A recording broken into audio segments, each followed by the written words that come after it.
where you were born. And let's start there. Okay. Born in Philadelphia, 65 years old, 1953 baby. 1953? Yes. What are some of your early memories about food in Philly? My memory is so sharp, Ashley. I can actually remember being in my crib. In your crib? Having my bottle. I can actually remember that. Now, I don't know how long that's going to be the case, but I can remember that. Mm-hmm. But I remember being a child and having my family fix my breakfast and having my little coffee cup and, you know, the little miniature saucers and having breakfast and the smell and aromas in that kitchen with, you know, a grandmom, two aunts, and a mom, always in the kitchen cooking all the time. So it really impacted me, made an imprint, you know. But I mean, we had everything. We had a little butcher block in the kitchen, and my grandmother used to buy slabs of bacon. And sometimes my father would go down to Virginia. Sometimes he'd come back with a whole Virginia ham or bacon slab, and she would literally sharpen her knife and cut really thick slices of bacon, which was heaven for me. Mm-hmm. But we just, you know, and I'm sure there were other households on that block. It was inner city Philadelphia, mm-hmm. Huge blocks, row houses, mm-hmm. Families in each one. So you're talking about literally thousands of folks living on any given block, mm-hmm. and everybody cooking. Mm-hmm. You know, every evening at 5 or 6 o'clock, you could just smell all the food, you know. But we had delis, Polish, German, you know. The area, it was making a transition, mm-hmm. from all white, and minorities were moving in. My father bought our home in the mid-40s, mm-hmm. but there were still German and Jewish families, Polish families that lived there and still corner delis, mm-hmm. and they kept the tradition. So every day going to school, you know, I would have a smorgasbord of smells just walking on my way to and from school, from the Italian bakery to, you know, George's Deli, which was right across the street from my house. Huge salamis hanging up, cheeses, you know, and I wouldn't trade that for the world. That's a good memory for me. Mm-hmm. Yeah. Mm-hmm. Ask me something else. Places that you ate. I mean, that you mentioned delis, but you remember some specific delis. Well, I grew up on 62nd in Callowhill Street in West Philadelphia, a half block from Jim's Steak Shop. Jim's opened his doors in 1938. Mm-hmm. It's one of the most popular Italian steak shops in the Philadelphia area. One block from my house on Vine on 62nd was DePalma's, King of Steaks. Mm-hmm. So I literally was born and raised between two of the most, I don't want to say notorious, desired steak shops, mm-hmm. in the whole city. And from the time I was old enough to go to the store by myself, I spent equal time between both of them. Mm-hmm. So those ladies literally saw me and my friends and my brother grow up.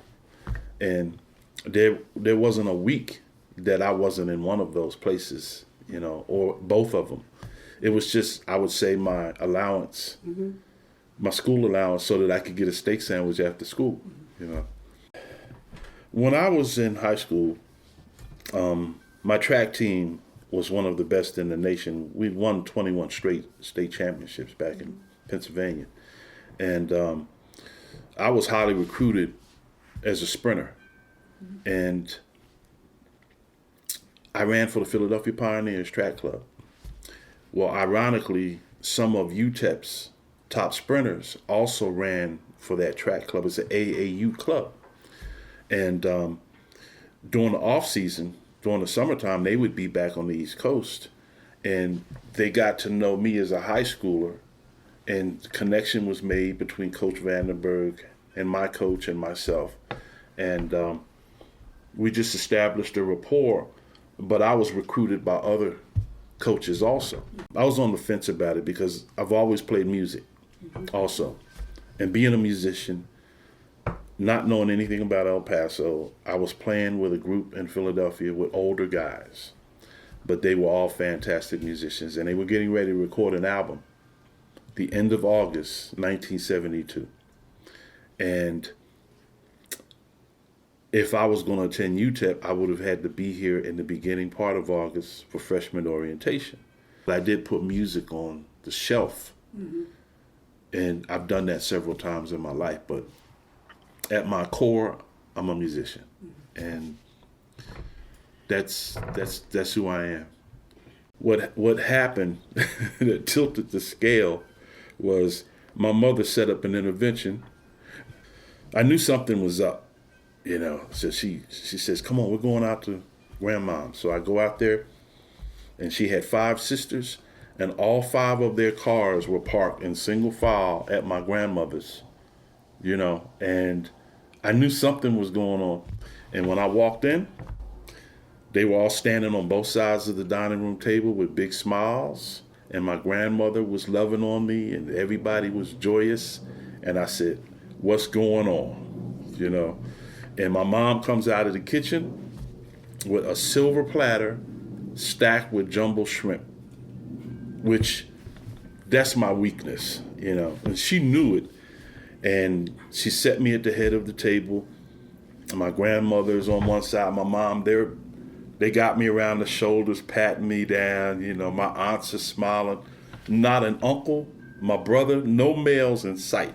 So I sat down and I started eating my shrimp. And I went through a dozen of them just like that. And I said, "Okay, what's going on, guys?" And they said, "Well, we've been talking about your future, and we're proud of you for being the caliber of musician that you are.